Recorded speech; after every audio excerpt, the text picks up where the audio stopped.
herë nga SBA-ja dhe Izraeli, pra kjo e fundit. Tani në shkrimin para 3-4 ditëve, Zarif që botoi në Foreign Office, revist me prestish ndërkombëtar, e cila është organ i Council for Foreign Relations, dhe që Council for Foreign Relations është qendra analitike e çifutërisë ndërkombëtare, pra të gjithë ata që janë aty janë çifut nga e gjithë bota, dhe i kisha thirrë ata profesionistë që janë dhe na ndjekin që ta lexojnë atë artikull të Zarifit, dhe i cili thotë që Irani duhet të shpallë fitore, pra këtë çka është duke e bërë, dhe që të bëj marrëveshje me SBA. Në marrëveshje me SBA, Irani do të lejoj që kompanitë amerikane të hynë në tregun e naftës së Iranit, dhe kjo është qëllimi i tyre, pra bëhet fjalë për një politikan të korruptuar, i cili ka qenë dhe ambasador në OKB i Iranit, dhe për mendimin tim duhet të jetë pjesë e grupit, si që e quajmë tani grupi Epsteinit, dhe besoj që Xhavid Zarif është pjesë e tyre, dhe këtë pse e them, për shkak se na doli që edhe ambasadori i Rusisë në OKB, Churkin, kishte qenë pjesë e grupit të Epsteinit, për shkak se kishte qenë i korruptuar, dhe nga emailët e shiqojmë që Epsteini, Churkini që ja kishte punësuar djalin në punë, dhe një situatë afër duhet të kemi edhe me Zarifin, për shkak se ai ka jetuar në SBA, është prej Isfahani, në Isfahan e kemi qendrën e çifutëve të Iranit, dhe që besoj unë që me mbështetje të tyre ai ka hyrë në politikë, ka bërë karrierë politike dhe kontrollohet nga ata. Tani unë e kam pak edhe vështirë të lexoj njerëzit të cilët vadi prapa vijën se janë tradhtar, dhe më dhem luksi kur i lexoj shkrimet e tyre apo idetë e tyre, po edhe arrita që të qeshi duke i lexuar atë artikull, që ai thonte që ne kërkojmë garancion nga SBA-ja që anijet e Iranit do të mund ta shfrytëzojnë ngushticën e Hormuzit. Pra kjo është, mund ta shiqojnë ata që na ndjekin, pra ai kërkon garancion nga SBA-ja që anijet e Iranit ta shfrytëzojnë ngushticën e Hormuzit. Dhe kjo, pra në një situatë kur garda revolucionare e ka marrë në posedim dhe në sovranitet ngushticën e Hormuzit, ai kuptohet që e tradhton gardën revolucionare dhe gjithë ata të ardhura që do hyjnë në ekonominë iraniane, për shkak se taksohet një barel naft në $1, dhe çdo anije që do të kalon aty me naft do të paktën duhet të paguaj $1 milion taksa për të kaluar aty. Pra kështu e kuptoj unë, dhe pra shpallja e fitores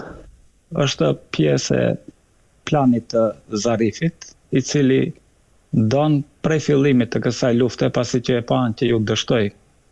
dështoi plani për grushteti, mirë po e shiqojmë që të paktën 50 general të gardës revolucionare janë vrarë, dhe para 2 ditëve kishim vrasjen e shefit të inteligjencës së gardës revolucionare, pa besoj unë që shumica, mos them të gjitha, shumica e atyre generalëve të gardës revolucionare janë vrarë nga tradhtia e qeverisë iraniane, dhe qëllimi i tyre është që të kenë një afrim me politikën amerikane,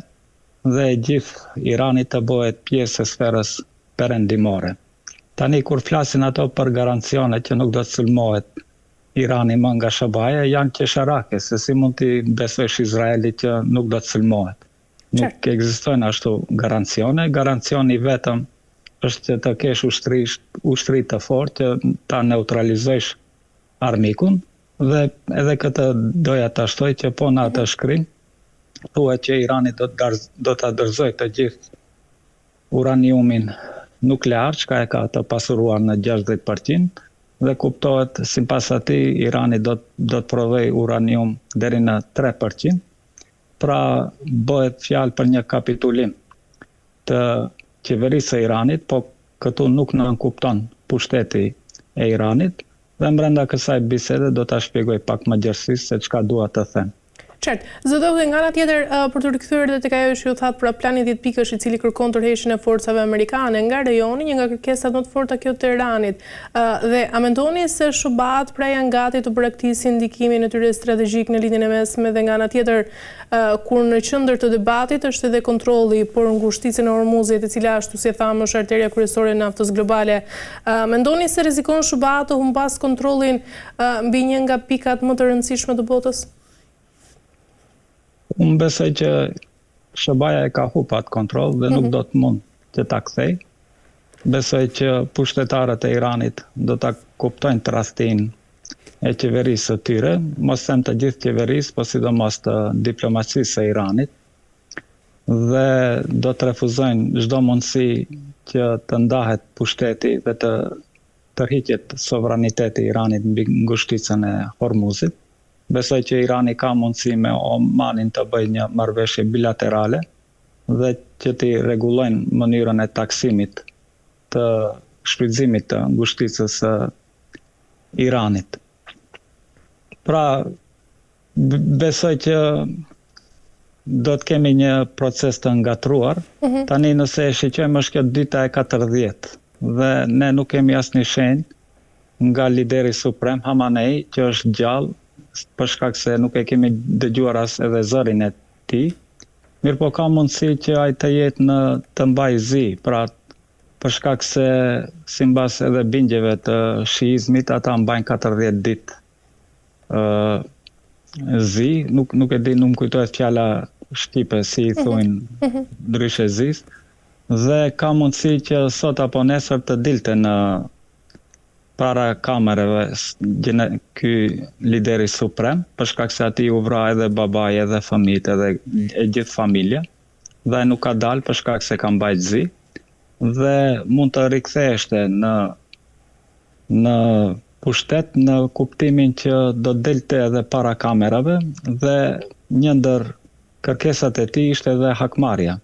Pra ne nuk shiqem këtu hakmarrje. Pra gjatë gjithë këta 40 dite është dëmtuar populli i Iranit në çdo aspekt, duke filluar prej ditës së parë me vrasjen e mbi 160 nxënësve vajza në shkollë.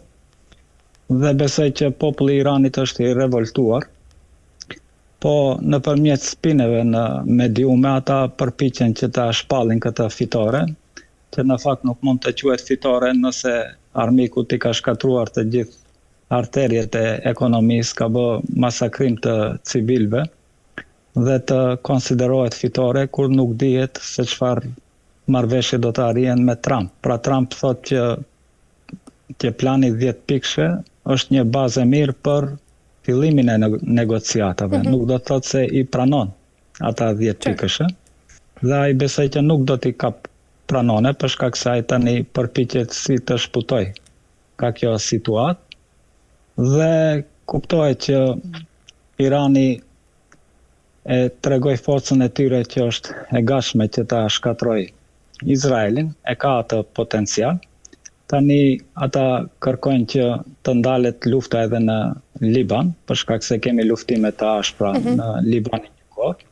Mirë po është e detyruar ushtria izraelite që të tërhiqet për shkak se kemi pra të vrarë ushtar shumë Izraelit, të kapur rob po ashtu, të paktën 160 tanke të ushtrisë izraelite veç janë shkatruar dhe ata nuk kanë potencial që të mbeten në Libanin jugor dhe janë të detyruar që të tërhiqen. Mirë po kjo situatë e luftës i ndihmonte Hezbollahun për shkak se Izraeli nuk ishte gjithë i përqendruar në Liban për shkak se duhej edhe të mbrohen nga raketat e Iranit. Tani kjo ka mundësi që të jetë edhe një tradhti kundër Hezbollahut, ashtu sikur mund të jetë një tradhti kundër Huthive dhe kundër Hamasit po ashtu në Gaza, për shkak se Gaza asgjë përmendet në këtë marrëveshje, Palestina asgjë përmendet. Po ashtu në atë marrëveshje nuk përmendet edhe Libani. Dhe i kemi deklaratat e fundit të kryeministrit të Izraelit, i cili thotë që kjo nuk ndikon në luftën kundër Libanit. Dhe nëse luftimet ndërpriten dhe ushtria izraelite vazhdon që të sulmojë Libanin, kjo do të jetë edhe një plus tradhti të qeverisë së Iranit, për shkak se edhe kemi deklarata të Xhavid Zarifit, i cili thot hap Turazi që ne nuk duhet të merremi me çështjen e Palestinën, dhe me të gjithë ata që në mediat perëndimore quhen proxy të Iranit, po që në fakt nuk janë proxy, janë aleat të Iranit dhe janë grupe rezistence të cilët e rezistojnë dominimin sionist të lindjes së mesme. Po kjo në një aspekt është edhe më e thellë. Tani unë jam edhe ekspert i politikës së Turqisë dhe besoj që radhën e ka Turqia. Pra besoj që e gjithë kjo luftë në një aspekt dhe me tradhtinë e Xhavit Zarifit është që të përqendrohet shkatrimi i Turqisë, për shkak se ata nuk bën një politikë që të afrohen me Turqinë, për shkak se nuk kanë miq të tjerë, u kuptua që as Rusia as Kina nuk ran prej provimit, pra nuk e ndihmuan Iranin ashtu siç duhej në një situatë lufte kur sulmohen nga armik i përbashkët të tyre, nëse mund ta quajmë. Dhe shpëtimi vetëm i Iranit është bashkëpunimi i thellë me Pakistanin dhe me Iranin, formimi një aleance të tyre,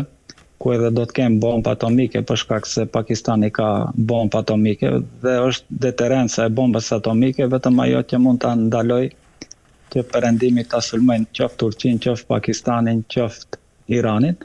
Dhe me këtë plan Xhavit Zarifi definitivisht kërkon që të kthehen inspektorët e energjisë bërthamore që të kontrollojnë që Irani nuk do të mund të prodhojë bombë atomike, që për mendimin tim është një tradhti tjetër, për shkak se në këtë situatë kur edhe Trumpi edhe Izraeli e kërcënonin Iranin se mund të përdorin bombë atomike, ata janë